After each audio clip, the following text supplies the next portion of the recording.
Hello friends, welcome to my channel literature with Jasra classes. कैसे हैं आप सब। आज हम टेक्स्ट करने वाले हैं elegy return in country churchyard की। इसके बारे में ब्रीफ डिस्क्रिप्शन की जो हमने वीडियो बनाई थी वो आपको मिल चुकी होगी और आशा करती हूँ कि उसमें आपको सारे जो इसके मेन टॉपिक्स है वो समझ में आ गए होंगे। आज हम बात करने वाले हैं इसकी ट्रांसलेशन की। और अगर आपने मेरा चैनल सब्सक्राइब नहीं किया है तो प्लीज़ मेरा चैनल सब्सक्राइब करें ताकि मेरे द्वारा बनाई जाने वाली सभी वीडियोज़ इंपॉर्टेंट जो टॉपिक्स हैं वो आप तक पहुँच सके। तो अब देर ना करते हुए अपना टॉपिक स्टार्ट करते हैं। देखिए इसमें क्या है, इसमें जो पोइट हैं जो थॉमस ग्रे है वे क्या है, एक विलेज के आसपास घूम रहे हैं और उन्हें एक चर्चयार्ड नज़र आता है, एक कब्रिस्तान नज़र आता है। तो वहाँ पर वो कब्रों को देखते हैं गांव में, तो उन्हें सभी कब्र जो है एक समान नज़र आती है। फिर वे क्या देखते हैं, वो कहते हैं कि यहाँ सभी एक समान है। तो उनकी विद्वानों से वो कल्पना करते हैं और लास्ट में क्या करते हैं, वो खुद को भी वहाँ पर सोचते हैं कि कभी जैसे कि मैं इनके पास घूम रहा हूँ तो ऐसे ही आने वाले समय में कोई मेरी भी कब्र के पास में जो है घूमेगा। तो इस तरह की बातें और वहाँ का जो वातावरण है, वहाँ की जो स्वीटनेस है उसके बारे में जो है इन्होंने बताया है। तो ये जो है ये जो एलिजी है ये ना तो पर्सनल है ना इम्पर्सनल है, ये इन दोनों का कॉम्बिनेशन है। ठीक है, तो इसमें जो थॉमस ग्रे हैं उन्होंने कहा है कि ये जो है इवनिंग का समय है। जब ये इस पोएम को स्टार्ट करते हैं तो ये एक इवनिंग का समय है और ये जो है 8 साल में लिखी गई एक इनकी एलिजी है। तो पहली लाइन है, the curfew tolls the knell of parting day, the lowing herd wind slowly over the lea. ठीक है, तो कर्फ्यू टोल्स, अब वो कहते हैं कि कर्फ्यू यानी बंद हो गई है, टोल्स बजना, द नेल, नेल होता है घंटी, ऑफ पार्टिंग डे कि अब क्या हो रहा है, अब इवनिंग का समय है, जो दिन है वो विदा ले रहा है। तो जो चर्च है, चर्च है जो चर्चयार्ड है, उसकी जो घंटियाँ है जो किसी की डेथ के बाद में बचाई जाती है तो वो बजनी बंद हो गई है। तो उन्होंने कहा है कि क्या है, वो इवनिंग के टाइम अब ये सब चीज़ें बंद हो जाएगी।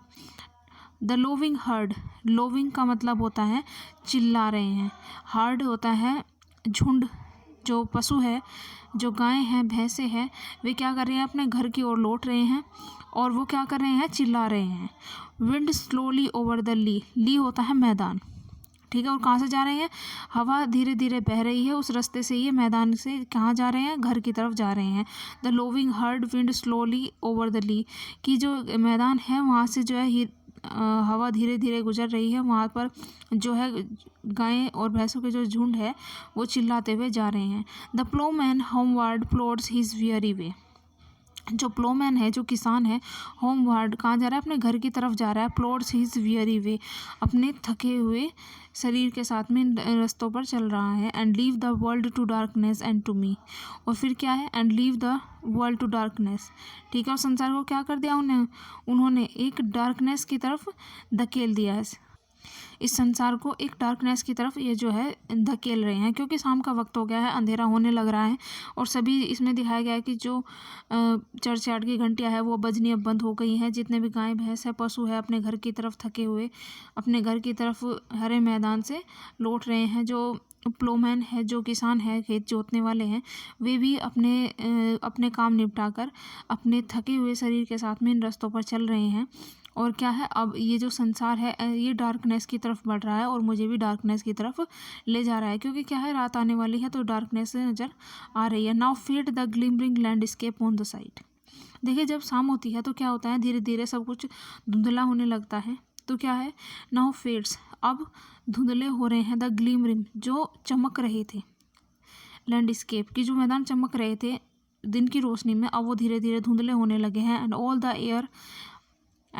The air a Solomon still holds, और सभी हवा में क्या नज़र आ रहा है, एक सोलोमन नज़र आ रही है, एक शांति नज़र आ रही है। ठीक है, एकांत शांति नज़र आ रही है।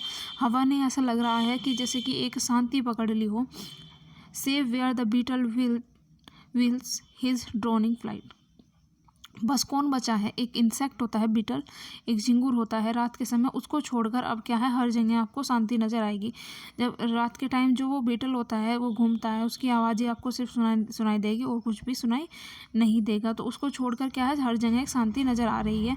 एंड ड्रोव सी टिंकलिंग लल द डिस्टेंट फोल्ड, और जो ड्रोवसी है, मतलब क्या हो गया यार, ड्रोवसी यानी वो भी नहीं दिखाई दे रहा है। टिकलिंग होता है, टिकलिंग लल होता है, जो बैलों के गले में घंटियाँ बंधी होती है ना, तो वो जो बज रही थी, जो उसकी झंझनाहट थी, वो भी अब डिस्टेंट फोल्ड, अब दूर से आनी बंद हो गई है। तो ड्रोवसी यानी क्या है, अब वो जो है धुंधली हो गई है या अब दिखाई नहीं दे रही है। तो इसमें कहा है now falls the glimmering landscape on the sight. ठीक है, अब क्या हो गया, वो सब कुछ जो दिन में दिखाई दे रहा था, अब सब कुछ वो क्या है, धुंधला हो गया है। उसकी जो ग्लिमरिंग थी वो अब ख़त्म हो गई है और हवा में ऐसा लगता है जैसे कि कोई शांति आ गई हो।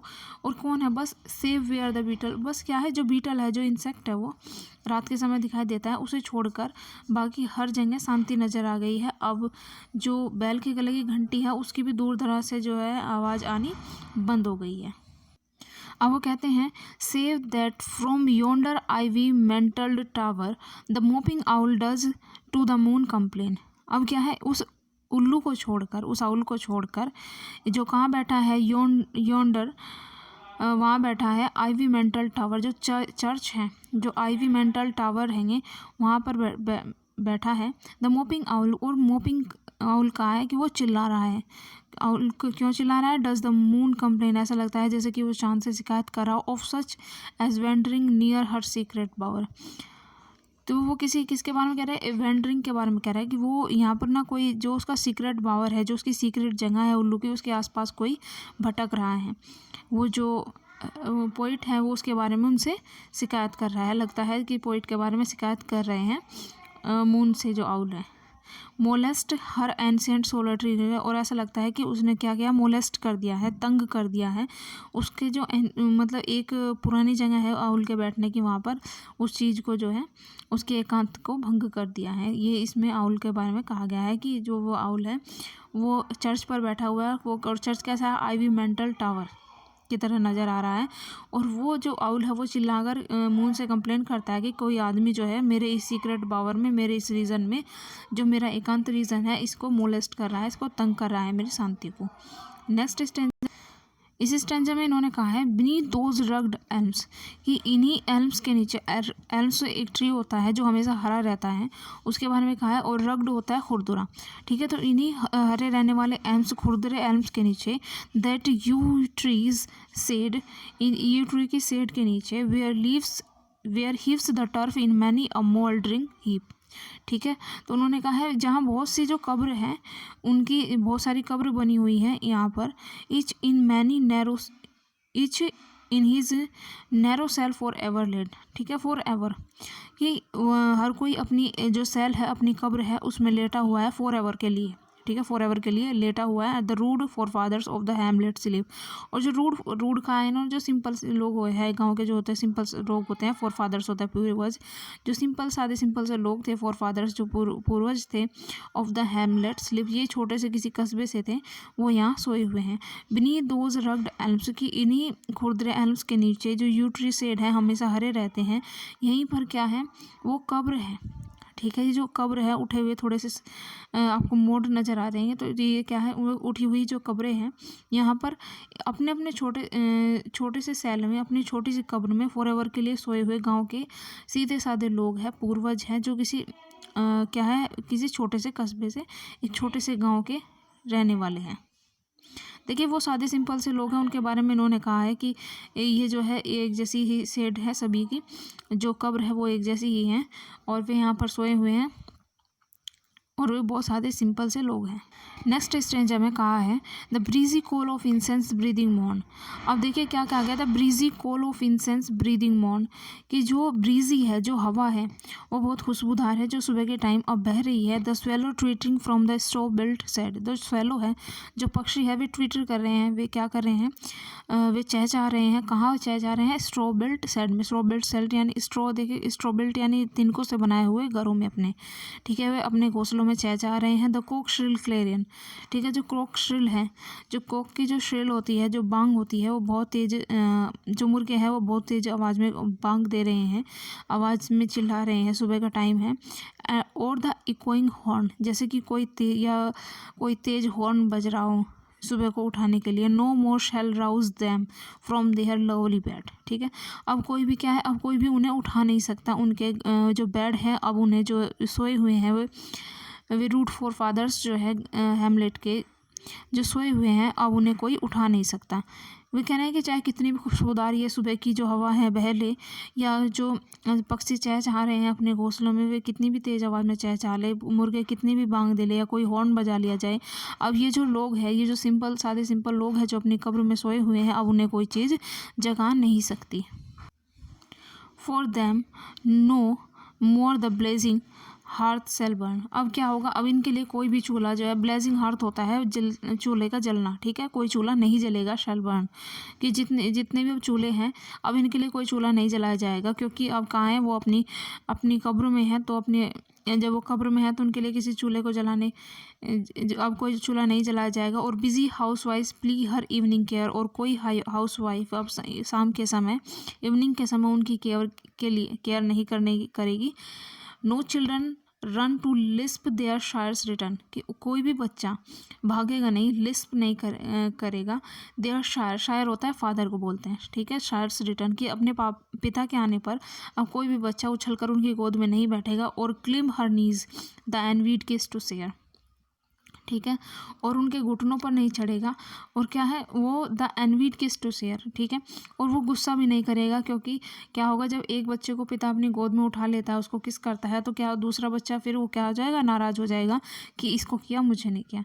तो इस तरह की कोई अब सिचुएशन नहीं होने वाली है, क्योंकि अब क्या है, वे अपनी कब्र में है, तो इस तरह की इवनिंग का उनके लिए अब कोई महत्व नहीं रह गया। उनके लिए अब कोई चूल्हा नहीं सिलगाया जाएगा, उनके लिए कोई इवनिंग केयर नहीं होगी। अब कोई बच्चा अपने पिता की गोद में उछलकर नहीं चढ़ेगा, और ना ही अब उनके किसी दूसरे को किस करने पर वो बच्चा नाराज़ होने वाला है, क्योंकि अब वो कहाँ है, वो अपनी कब्र में है। नेक्स्ट स्टेंजा में ग्रे ने कहा है, oft did the harvest to sickle yield. तो वह कैसे करते थे, जो वे किसान होते थे वो क्या झुककर अपनी हार्वेस्ट को, अपनी जो खेती थे वो करते थे, और वो उसके लिए क्या करते थे, सिकल का यूज़ करते थे, हाशिए का यूज़ करते थे। वो अपनी हार्वेस्ट के लिए हाशिए का यूज़ करते थे और झुककर अपनी फसलों को काटते थे। The furrow oft the stubborn glib has Brock, ठीक है, तो वो जो फ्यूरो था उनका एक फ्यूरो होता था, जिससे वो क्या करते थे, एक तरह का फावला था, उससे वे ज़मीन को खोदा करते थे, और कितनी बहुत ही जो कठोर ज़मीन होती थी उसको भी खोद कर उनके बीच में एक लाइन बना देते थे। फ्यूरो से क्या करते थे, वो कठोर से कठोर ज़मीन को खोद कर उसे तोड़ देते थे और एक लाइन बना देते थे। How जोकंड they drive their team a field, ठीक है, हाउ जोकन डिड दे ड्राइव, वो कितने खुश थे जब वो अपनी टीम के साथ काम करते थे फील्ड में।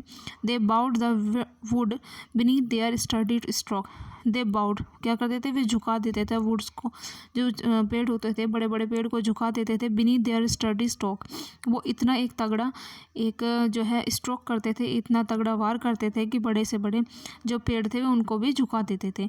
कौन, जो फोर फादर्स थे, ये उनके बारे में बात कर रहे हैं।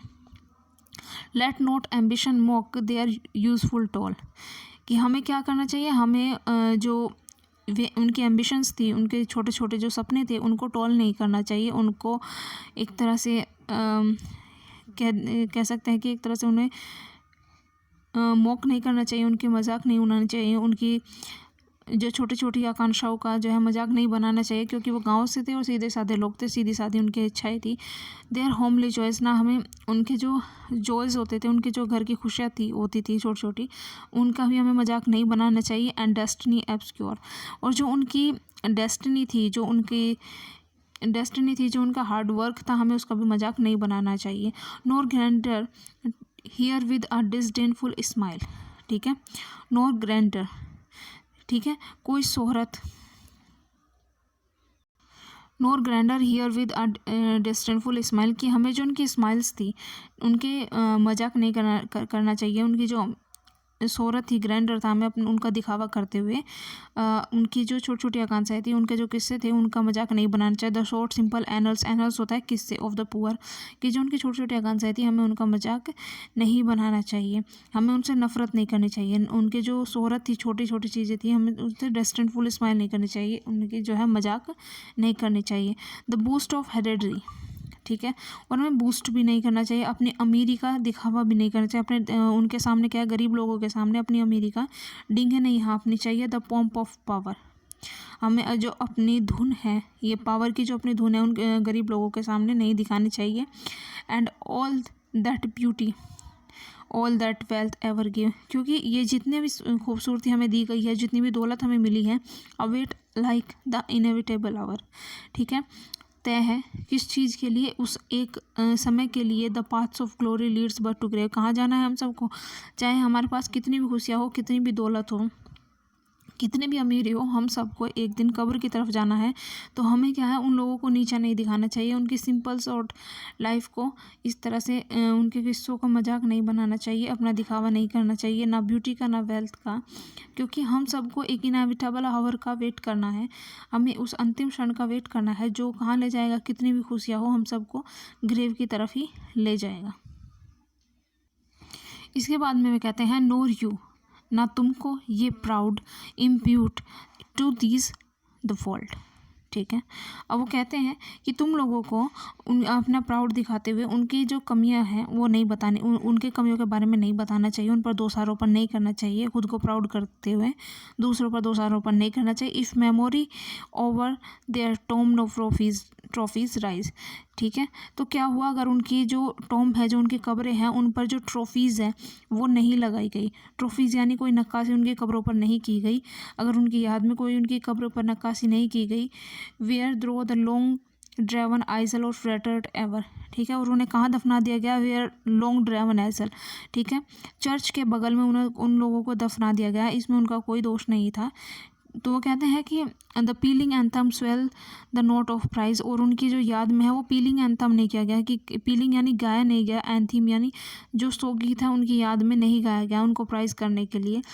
वो कहते हैं कि हमें कभी भी किसी का मजाक नहीं बनाना चाहिए, ना ही खुद को प्राउड फील कराने के लिए दूसरों को फॉल्ट निकालने चाहिए, दूसरों में दोष निकालने चाहिए, क्योंकि जो यहाँ के फोर फादर्स थे, जो यहाँ के पूर्वज थे, क्या हुआ अगर उनकी जो कब्रें हैं उन पर नक्काशी नहीं हुई कि, और उनको चर्च के बगल में छोटी सी जगह पर दफना दिया गया अलग। तो वो कहते हैं कि उनकी जो लास्ट डे पर उनके जो कोई प्राइज़ नहीं, उनके प्राइज़ के लिए कोई अंतिम नहीं गाई गई, उसको गीत नहीं गाया गया, तो फिर भी क्या है, वो कुछ भी हो सकते हैं, वो कोई भी महान व्यक्ति हो सकते हैं, वो सिंपल मैन थे, हमें उनका मजाक नहीं बनाना चाहिए। कैन स्टोर इट आर्न, ठीक है, यानी आर्न होता है कलश, उनकी जो अस्थियां हैं किसी आर्न में रखी गई हो जो स्टोरिड हो, क्या ऐसा हो सकता है कि अगर हम उनके लिए कोई स्टोरिड आर्न बनाएं, ठीक है, जो एक ऐसा कलश जिसमें कि उनकी जीवन से जुड़ी हुई कहानियाँ खुदी हुई हो, और एनिमेटेड बस्ट या उनकी कोई मूर्ति लगा दे, back to its mansion call the fleeting breath, क्या वो उन्हें इन कब्र से बाहर ला पाएगी, क्या उनमें सांसें डाल पाएगी। वे कहते हैं कि ये ऐसा थोड़ी ना होगा कि मतलब अगर हम उनकी कोई उनका आर्न है, उनको एक खूबसूरत सा आर्न लगा दे, कोई खूबसूरत सा कलश लगा दे या कोई मूर्ति लगा दे उनकी आदि, तो जो उनकी मैंशन है, जो उनकी कब्र है, उसे उनकी जो सांसें हैं वो वापस तो नहीं ला सकती।